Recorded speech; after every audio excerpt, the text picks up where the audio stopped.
Welcome back to the deep dive. And I want to start today with a question for you. A serious one. Do you feel it? Feel what? Those tremors Hmm.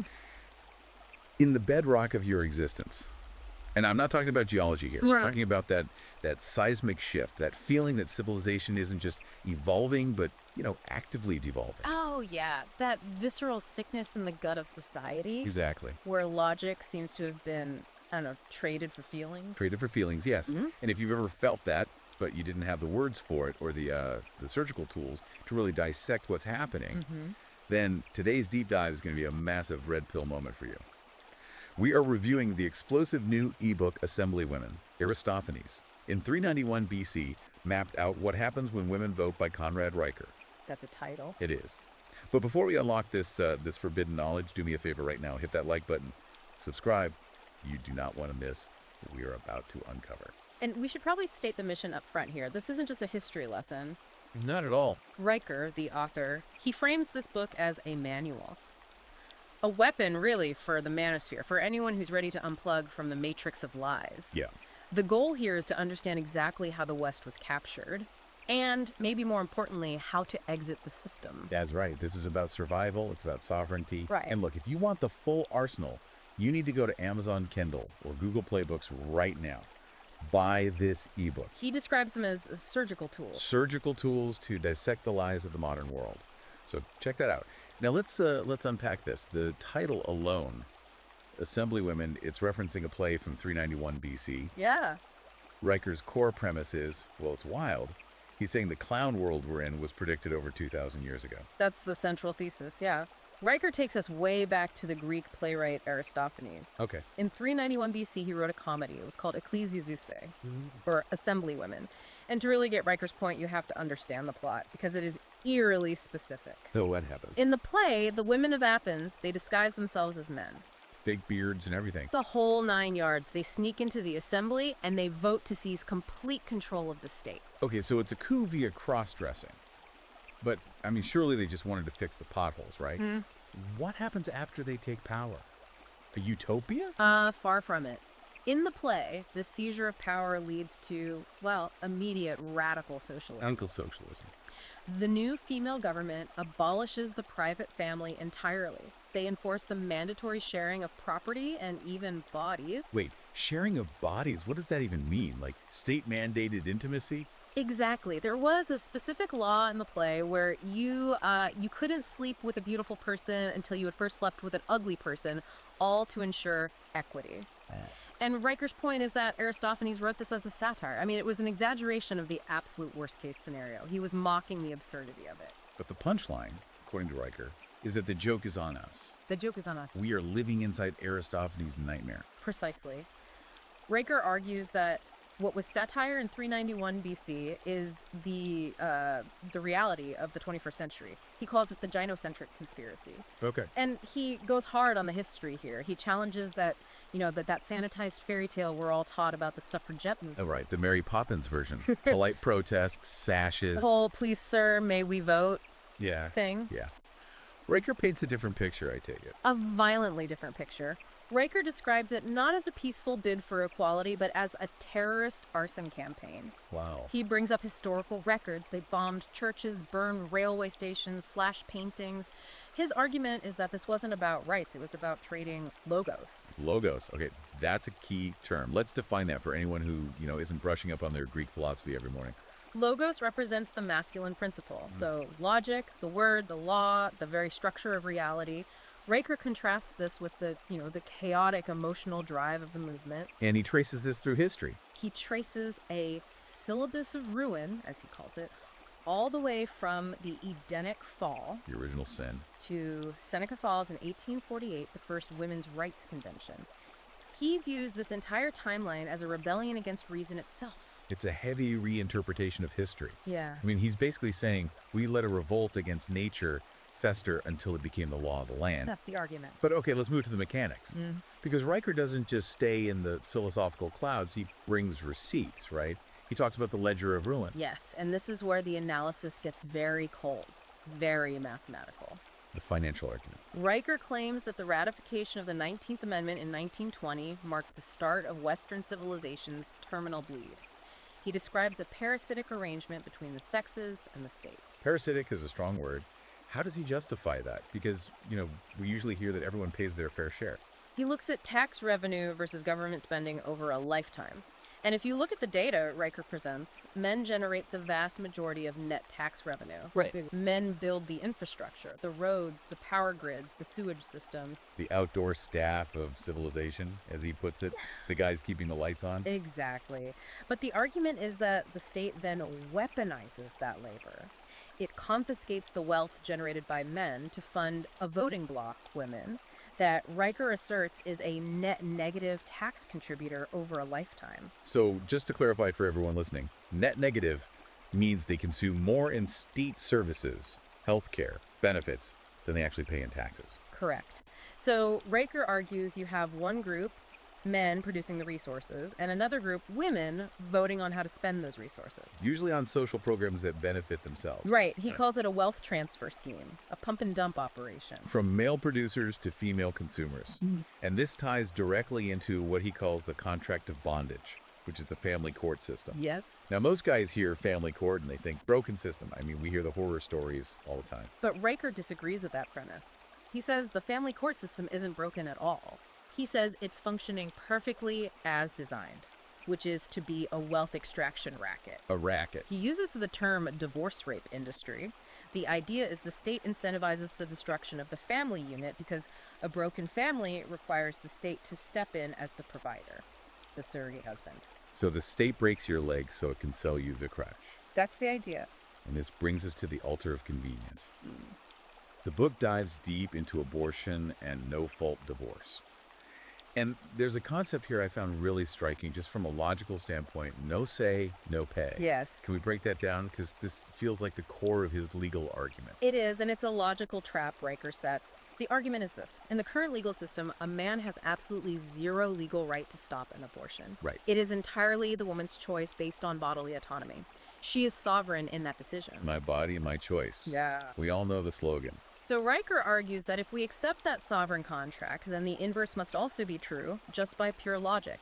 If a father has no say in whether the child is born, Then he should have no obligation to pay for it. Exactly. If you have no say, you should have no pay. It makes sense. Authority and responsibility have to be linked. But instead, we have a system where a man can be forced to finance a choice he was legally forbidden from making. Riker calls this slavery disguised by the pink ribbon of choice. Wow. And he connects this to the broader syllogism of the gynocentric state. It's a chain reaction. Remove the male burden of duty, install the state as provider, and eventually the currency collapses. The ledger of ruin, balancing itself in blood. Yeah. And speaking of conflict, there's a chapter in this book with a title that it stopped me in my tracks. Chapter 7, Menkampf. Yeah. That is Yeah. quite the parallel he's drawing. He is going right for the jugular there. It is provocative, and he does it deliberately. It's to highlight the mechanism of scapegoating. He's not endorsing the historical regime, Of course not. but he's comparing the tactics. His point is that just as past totalitarian regimes created a specific scapegoat class to justify seizing power, modern feminism and cultural Marxism use the patriarchy as their scapegoat. So men are the new scapegoat class, the root of all evil that has to be purged for society to be pure. That's the argument. Riker says by blaming all societal ills on men, they justify the seizure of assets, the destruction of rights. He calls it men camp for men, my struggle for men. And he says feminist theory is basically Hate literature dressed up as academic theory. It posits men as the origin of all evil, which justifies what he calls the citadel of lies, the takeover of the universities. that's a key part of the cultural capture. He talks about how universities used to be gymnasiums for the mind. Places of logic and rhetoric. But look at campus today. How do they shift? Doesn't look like a gymnasium.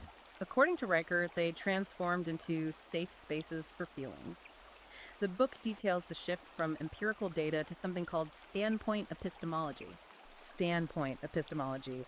That sounds like $10 jargon. Can you break that down for us? Simply put, it's the idea that your lived experience is more valid than objective facts. So feelings over facts. If you belong to an oppressed group and you feel oppressed, then you are oppressed. And any data to the contrary is irrelevant. or part of the oppression. The critical theory plague. Yes. Yeah. The long march through the institutions replaced the canon of dead white men, the architects of Western thought, with grievance studies. And this affects how men behave today. It's not just some abstract theory floating around in the Ivy League. Riker describes something he calls the Hamilton effect. Yes, the Hamilton effect. I thought this was brilliant. Me too. It describes the interpassivity of the modern liberal male. Riker paints this picture of a guy who pays hundreds of dollars to see Hamilton, the musical. Right. He sits there, he feels this swell of patriotism, he claps, he feels like he's participated in history. But he hasn't done anything. He just bought a ticket. Exactly. In reality, he's still a compliant tax slave. He's outsourced his civic duty to a theater performance. He gets the catharsis of revolution without any of the risk. He thinks he's a rebel because he likes the art, but he's just funding the system that hates him. That is a brutal takedown. And it's not just in the theater, it's in the workplace too. He talks about the panopticon of feelings in HR departments. A panopticon, for those who don't know, is a prison where the guard can see everyone, but the prisoners can't see the guard. Total surveillance. And HR is that guard. In Riker's view, yes. The modern HR department is the enforcement arm of the gynocentric state. It's a surveillance system where male competence is often labeled toxic. He calls it the syllogism of subjectivity. If a woman feels unsafe or offended, that feeling becomes the fact, regardless of intent or reality. It demonizes masculinity. It's a war on the mind, on the spirit. It feels suffocating just talking about it. But Riker doesn't just leave us in the wreckage. No, the last part of the book is the solution. Spoiler alert, it is not about voting harder. No, Riker is very clear on this. He advises against trying to argue or vote your way out. He calls for sovereign exit strategies. The strategy is strategic separation. You have to starve the beast. Starve the beast. And a huge part of that is financial. He goes heavy on Bitcoin. Now, we hear about crypto all the time, but Riker has a philosophical angle on it I hadn't really heard before. He does. Riker views Bitcoin as the ultimate technological manifestation of the male principle. Whoa, break that down. How can a digital currency have a gender principle? That sounds abstract. It's about the nature of the systems. He argues that fiat currency, the dollar, the euro, is emotional. Emotional. It relies on social consensus, trust in a central authority. It can be printed at will to fund welfare programs. It's soft, malleable. It bends to political pressure. Okay, I see. And Bitcoin. Bitcoin is immutable. It's mathematical. It's trustless. It's hard. It doesn't care about your feelings. It cares about proof of work. Riker sees building a digital citadel or a manosphere Jerusalem on the blockchain as the only way to protect your labor from that gynocentric tax extraction. It's unseizable property, a way to opt out of funding your own destruction. It's a financial divorce from the state. Fascinating. But it's not just digital, is it? He also talks about manning up in the physical world. Correct. He draws on Nietzsche, the Übermensch versus the last man. He urges men to reject consumerism. He calls out the wife bonus fallacy. The wife bonus, is that what it sounds like? It's the idea of working yourself to death to buy useless consumer goods, handbags, cars, renovations, to impress women who, in his view, secretly despise you for being compliant. You're buying peace but losing respect. Exactly. Instead, he advocates for blood and soil, reinterpreted through Aristotle. So buying land, getting your hands dirty. Buying land, lifting weights until the metal submits to you, learning trades. He says, you cannot run a coal mine with feelings. True. When the grid flickers, the HR manager is useless. But the man who can build a generator, he's a king.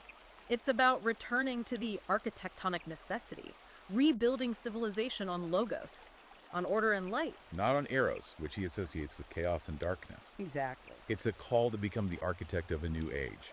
A choice between being fuel for the fire or being the one who builds the fortress. That's the crux of it. He argues we are watching the suicide of the West, facilitated by what he calls the serpent's ballot. The only winning move is not to play. It's to build a parallel structure based on competence and logic. Unbelievable stuff. It really puts the whole state of the world into a different perspective. If this deep dive has sparked that fire of logic in your mind, you need to get the full manual. We've only scratched the surface. This book is a surgical tool for men who refuse to apologize for existing. Absolutely. It's dense, it's controversial, and it cuts right through the noise. It's not for the faint of heart, but if you're ready to see the code behind the matrix, this is it. So here is your marching order. Go to Amazon Kindle or Google Play Books, do it right now, and buy Assemblywomen by Conrad Riker. Read it, digest it, and then flood the zone with 5-star reviews. Let the algorithm know. Let it know that men are reading and men are waking up. And don't forget to connect with the author directly. You can subscribe to his Substack. It's at Conrad Riker. And follow him on Twitter and YouTube. He's building that digital citadel we talked about. You'll want to be on the inside. So we'll leave you with the book's Closing Syllogism of Sovereignty. It's a thought to carry with you. A man who cannot be offended is a man who cannot be controlled. Ask yourself, are you ready to stop being fuel for the fire? The choice is yours. Like, subscribe, and exit the system. We'll see you in the next deep dive.